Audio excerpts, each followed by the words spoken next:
Welcome back, everyone. We are Albums of a Year. We're here to make a video kind of recapping 2023 as a year.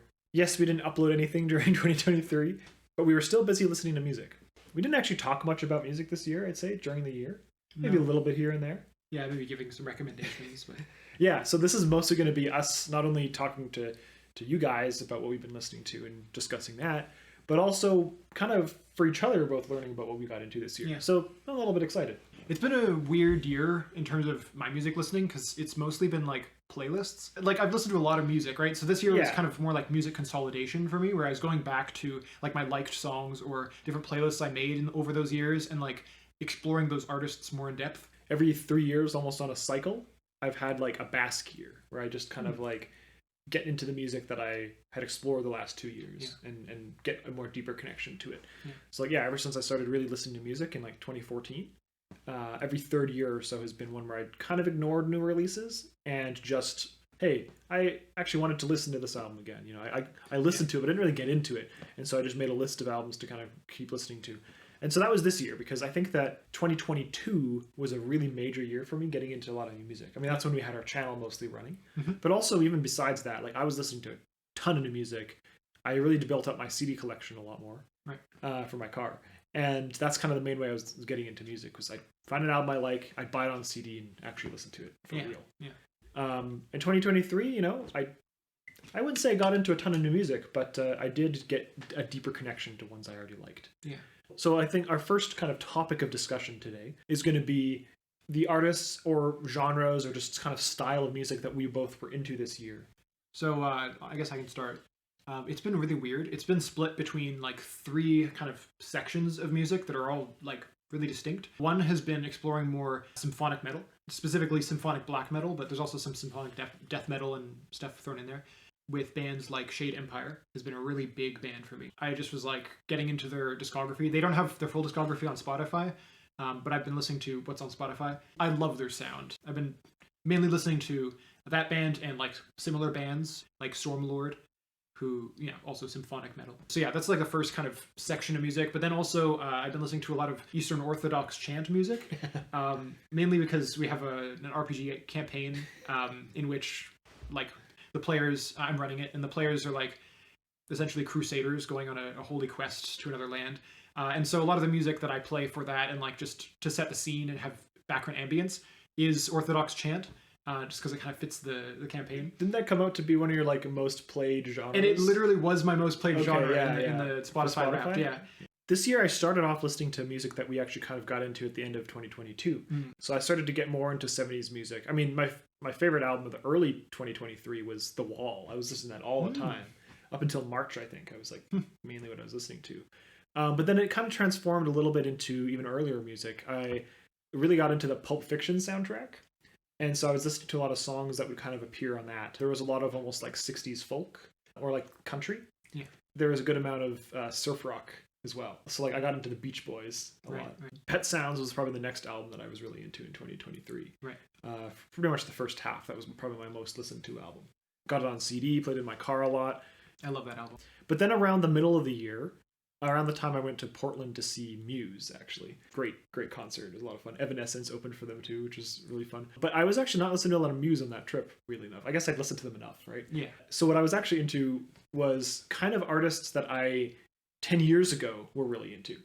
So this reminded me, though, a while ago, I think I was like maybe 16 or 17, and you were also starting to get into music around then. Okay. And you read a study that I was really kind of like upset to hear about, but you read a study that said that its conclusion was basically music that you listen to in your 12, 13, and 14 will likely define your music taste for your whole life. Yeah. And I was like, no, there's no way that can be true. Like the music I was into at that time, which is like early high school, there's no way I'm ever going to stop listening to this music later in life. Is kind of what I thought. I was like, there's no way that what I listened to in 8th or 9th grade, I'm going to go back to. And, you know, like I thought that was silly, right? Right. But then this year, 10 years after that time, I felt like a strong urge to just re-explore music I was into around that time, right? Some of it definitely has not held up, like Eminem's music from that period of time. Yeah, not very good. But what I also was into that time was like Dr. Dre and like that kind of like gangster rap, G-funk type thing, which actually in the last few years I've really gotten a better appreciation for, as I did a whole hip hop dive in 2022 and got a lot more into hip hop. So Dr. Dre was a big artist for me this year. But the biggest one, and this artist ended up being my number one on Spotify, and I was even in the top 2% of their listeners for this band, was Coldplay. Oh yeah. So Coldplay was like a band that basically for the last better part of 10 years, I have kind of not really listened to. After getting into other artists in like 2013, 14, Coldplay was my favorite band, but I kind of drifted away from them. Yeah. You know, their music I thought was shallow. They went into a much more pop direction in the 2010s. Yeah. And to be honest, that music still doesn't really do much for me. But their early albums, reconnecting with them this year, were really good. Anything basically up to and including like Milo Xylodo, I think is pretty good. And then later in the year, hard to categorize this, but I started listening to my entire CD collection in chronological order. And like I started that in August, and I'm still only in like the 2010s, early 2010s right now. So I still have probably like 50 albums to like. Yeah, there's probably going to be a lot for that last. Yeah, I have a lot of albums in my collection from the 2010s, especially the year 2015, which we did a deep dive for, and honestly is one of the best recent years of music. Probably the best recent year of music, actually. But no, even the 2000s, I have a lot of CDs that took a while to get through, you know. But in doing that, I wanted to mention, I think the best year of music that I have personally like collected from, and that I honestly think is just the best year of music in general, is 2001. I think that 2001 is just full of absolute bangers. And like, if I were to make a top 10 of all time now, I think a good third of that list or more would be from 2001 only. But in general, I've noticed from at least my collection, I think the 90s is the music that I vibe with the most. I feel like with like COVID and with just in general with how life and society are right now, I feel like people are often coming back to the 90s because it has that kind of like depressed, you know, isolated feel to it. Yeah. And almost like critical of society kind of feel to it as well. And yeah, I think a lot of that actually resonates with people I've spoken to, stuff like shoegaze and that sort of stuff. So next we're going to talk about what new releases we got into this year. So I have some good ones, and I have some new ones that I've never listened to before, like new bands, whatever. And then I also have one, and I'll start with this one. So Shade Empire, which I already talked about, this symphonic black metal band. I was getting into like their discography and, you know, really into their sound. And then it's like, what a time to be getting into their sound. They're releasing a new album. And I was like excited. I was like, oh, awesome. New content for this band that I'm like just in love with right now. Oh my gosh, biggest disappointment. It was so one of my favorite elements with this band, their death growl is like really acrid. You know, it's like acidic. It feels like it's like boiling your skin, right? Like it's so good. And like it has that like deep quality to it that like just makes it carry through everything else.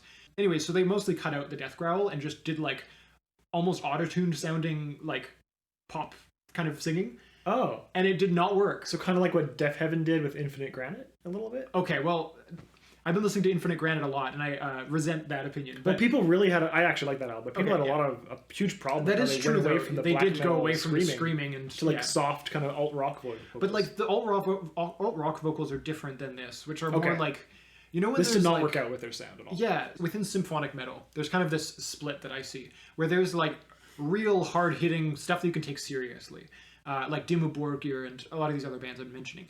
But then there's the other side of it, and that's like Nightwish type of stuff, where it's like, this is like, it has, you know, maybe operatic or like really like, dramatic vocals. It takes itself very seriously. It goes into like fantasy vibes in ways that aren't like interesting.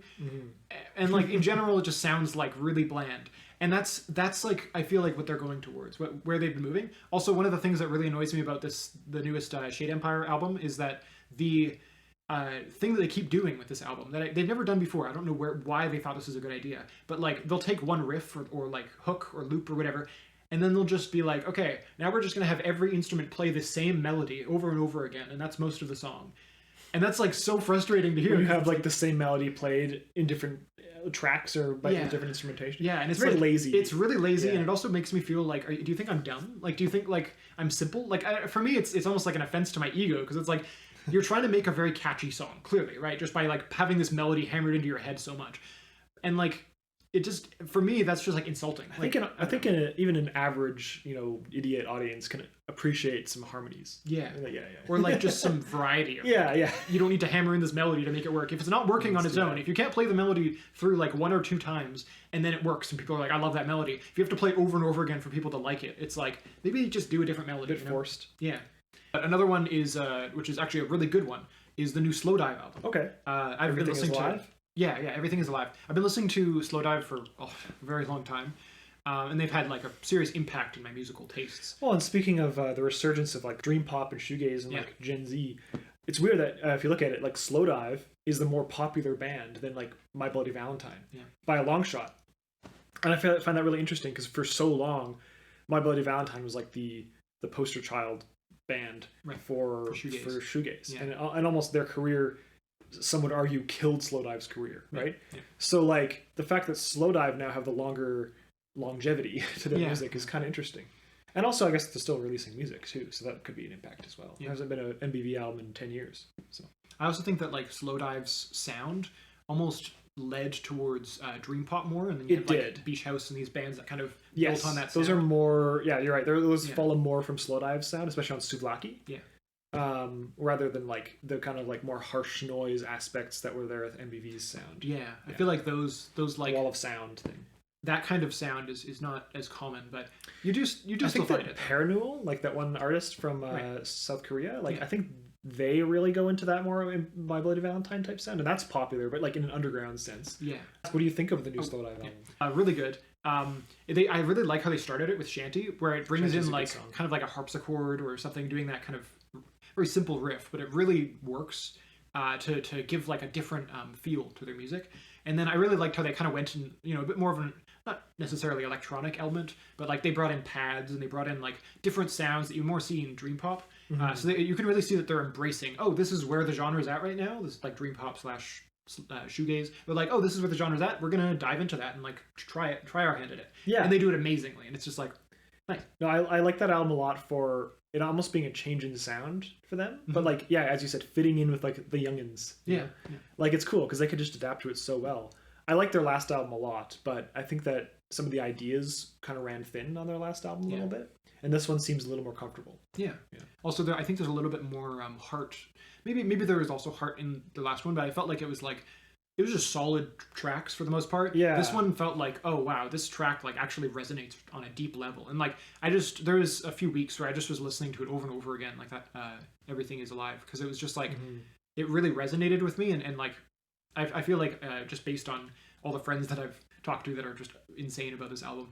Was it really popular among like among my friends? Wow. I was actually told about it by one of my friends, and they're like, have you listened to new Slowdive? And I was like, I love Slowdive. What the heck? And then but it's so funny because we've been both following Slowdive for so long. Like, we got into their music 10 years ago now, probably. And it's really cool to see. I still listen to Souvlaki all the time. I don't listen to their other albums very much, but the 2017 one was solid, and this one is like, it's cool that they're still making music. The last one that I've been listening to is called Perfect Saviors by The Armed. This album is like an experimental pop album, or like a progressive pop album kind of thing, kind of in the vein of bands like Everything. But I feel like they do it in a really interesting way, where they just bring in so many different elements. A lot of it's like, it can go into like kind of the more poppy ballad kind of deal that you see, maybe more in line with, probably a lot of people would be mad at this, but more in line with like Billie Eilish kind of sound, down-tempo stuff. But they also bring in so many elements. Like they love to just have like really noisy, colorful, bright sound stages where just so much is going on, and it's almost like a brain overload. They bring in all these elements almost in a way that reminds me of like Animal Collective or something, where it's just so many cool elements going on at once, and you can just listen to the album over and over again and be like, that's a new cool detail I never thought of. I didn't listen to a ton of music from 2023, but there were some that stuck out with me that I kept returning to. And then there were some releases by artists I already like, so of course I listened to them. So we already talked about Everything Is Alive by Slowdive. Great. So there's an artist that I just found, kind of not very well known. I mean, I think it's their first release, so that's why. It's an EP by a band called Maruja. They're like a French post-rock, post-punk band. Okay. Their EP is called Knocknaria, which I guess is the name of a mountain, just looking it up. Okay. Anyway, it's like a 5-track EP that's like just hits super hard. Like it's like really, really intense, kind of like shouty rock. that sort of fits into the windmill scene a little bit, like, you know, the Black MIDI, Black Country New Road kind of sound. Squid. It's like that kind of music. Very, very intense. A lot of emotions. A lot of fast-paced songs with like that kind of like tricky timing or like a bit of math rocky like rhythms. And those songs all really hit. So I kept returning to that. Really good. Short release is an EP, but I'm excited to see where that band goes if their first full-length album. Cool. So another album that I got into this year was, of course, The Beggar by Swans. But I think it was a little bit of a disappointment for me. I liked the album, but I was kind of hoping that they would explore more of the sound that they developed on Leaving Meaning.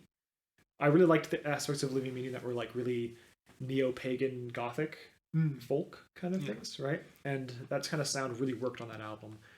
And the demos sounded great for The Beggar. And I think the lyrics are fantastic. You know, they're Michael Gira reflecting on his life and being like 75 or however old he is, right? Musically, the album just didn't hit very hard for me. It was a lot of very clean production, very major key songs.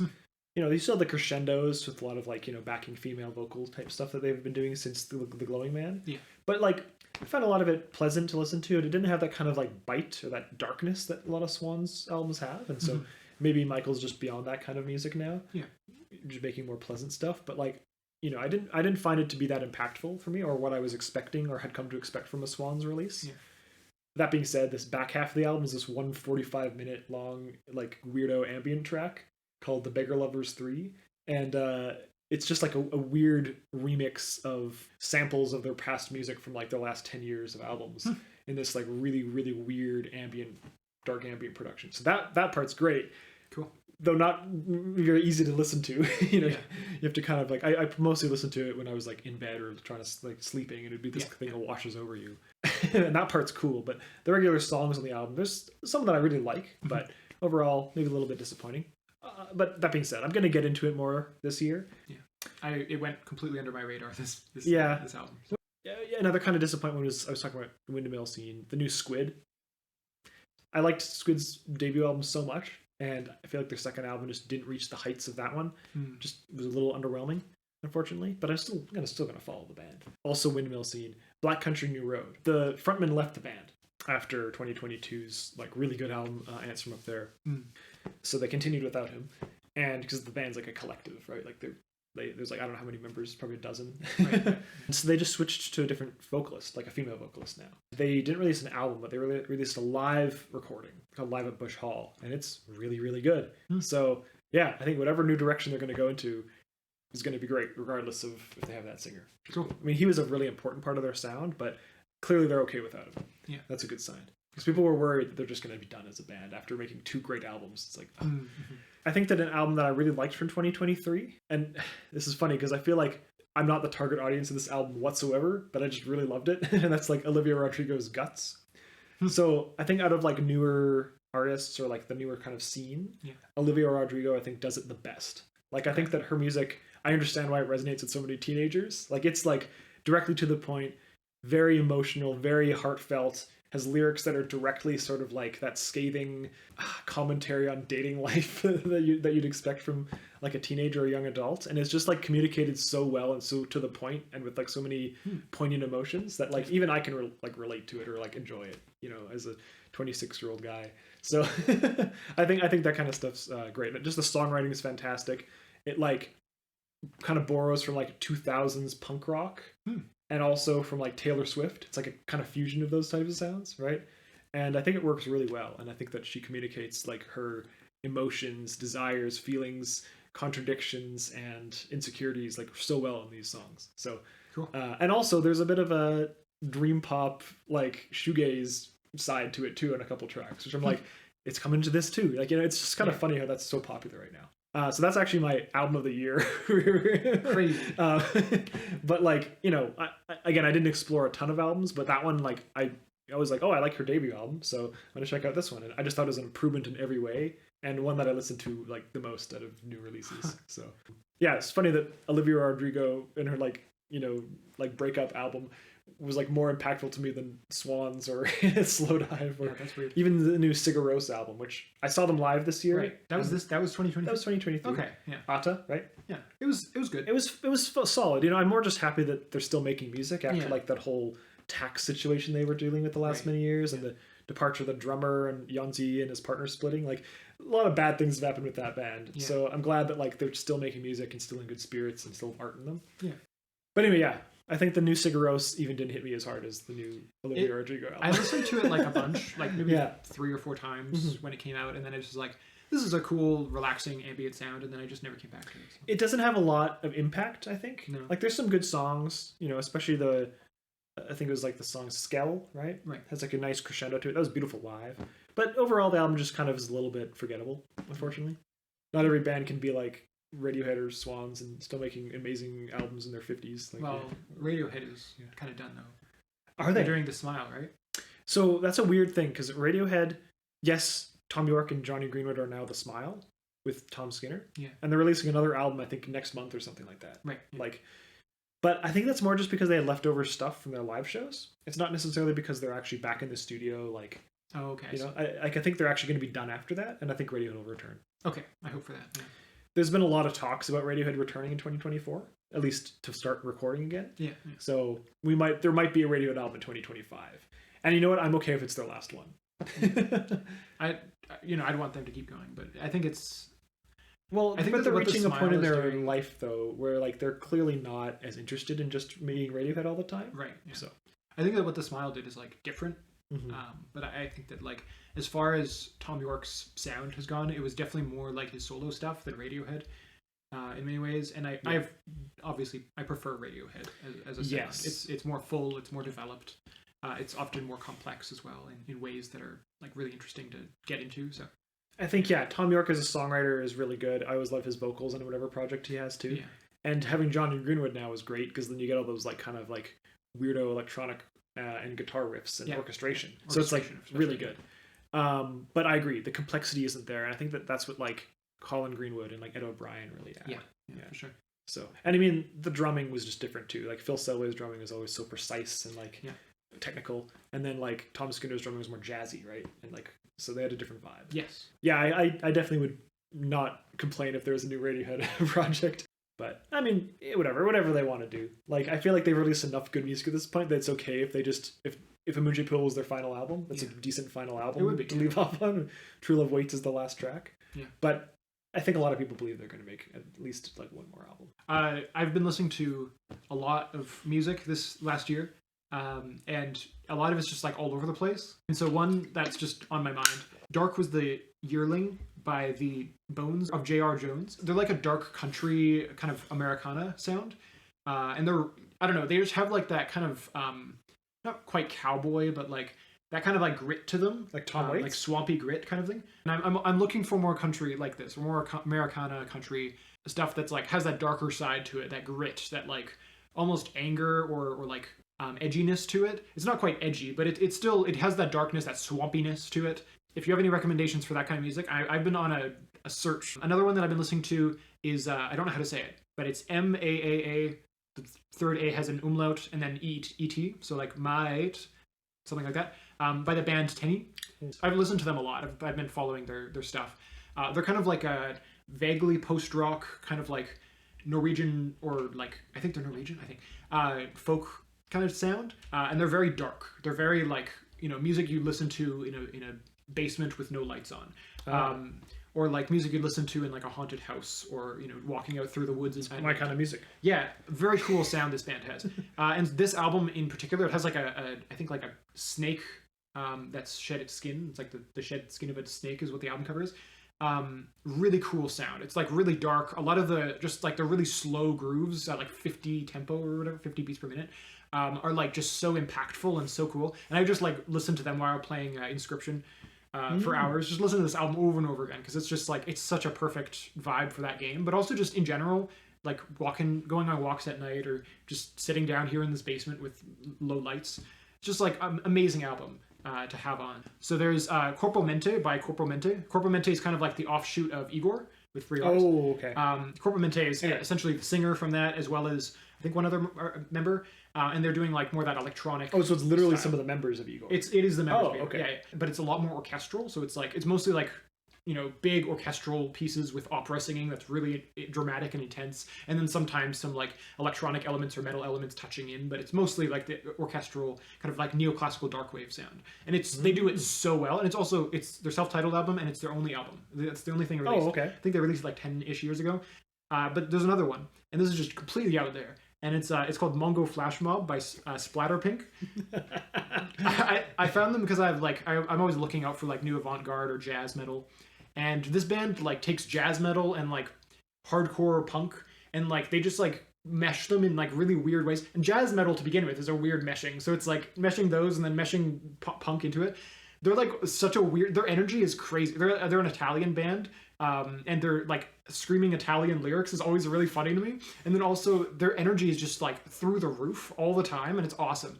But even they have like darker moments and some nuances in their music, or like parts where they just like cut up the time signatures and like keep changing time signatures every bar to like 9, 10, and, like all these weird things. It's like, what is going on? I've never listened to music that goes this far with jazz metal. So I'm always on the outlook for jazz metal, and this really like positively surprised me. This random band I found. So yeah. We had a comment on one of our videos that was like, the Nirvana In Utero video. It was like, you haven't listened to In Utero yet? You clearly don't know much about music. And I want to say a counter to that. If you haven't listened to Mongo Flash Mob by Splatterpink, you clearly don't know a lot about music. It's true. If any one person in our audience listens to any one of these four, I'm happy, because it's like, no one would listen to these otherwise. Maybe the Corpo Mente one, because we actually got a comment talking about Corpo Mente. Okay. Cool. But I listened to this one, and then I read the comment. Yeah. But yeah. Yeah, and for me, I guess defining the year would probably be like, as I said, Pet Sounds, right? Yeah. The Wall, and then as the year went on, probably like A Rush of Blood to the Head by Coldplay, right? Weezer, Blue Album. Right. Really got into that this year. I remember when you got the vinyl of that, and I was like, "What?" Oh, okay. One of my top 10 favorite albums of all time now. Yeah, I'm not joking. It is so good. Crazy. Yeah, every song just hits. Anyway, and then the Pixies Doolittle also I was into in 2023. Yeah. Gouge Away is still one of my top 10 songs of all time. Oh. Monkey Gone to Heaven for me. That's fair. That song hits every time when they say, when man is 5, the devil is 6, and God is 7. Yeah. That song is amazing. The whole album's amazing. Yeah. One of my favorites of all time. That's a classic, yeah. And then later on in the year, I'd say, like Olivia Rodrigo. Also, Dr. Dre's The Chronic. Anyway, though, I think that's all we got for this video. Yeah. But we plan to make more. I think we won't necessarily do reactions anymore. That's kind of not our thing anymore. If we do them, they'll be different, like a different style, different way of doing them. But yeah, true. Yeah, it's possible if there's like a release, like a single or something. But album reactions, if you give us an album to listen to, we will listen to it, likely. Unless there's like so many recommendations, we can't get through them all. Yeah. And then we'll make an album like kind of discussion video on ones that we've listened to. Yeah. So I think more recap style videos and recommendations and deep dives into certain genres as we get into them will be more likely what we're going to make, more video essay style stuff about music. I think that's more what we're interested in doing than reactions. Also, reactions are like annoying to edit because you have to cut out stuff for YouTube's like copyright system, and it's just kind of a mess that way. And also, it's a little bit lazy. A little bit lazy. And like we're not interested in that. So and also just I think we both found that the way to get into an album is not just sitting on a couch listening to it with someone else. It's to find a unique space to like really get into that sound. So we're probably not going to do first reactions anymore. I think what we're going to make is a lot better. But anyway, glad to be back, and thanks for watching. We'll see you next time.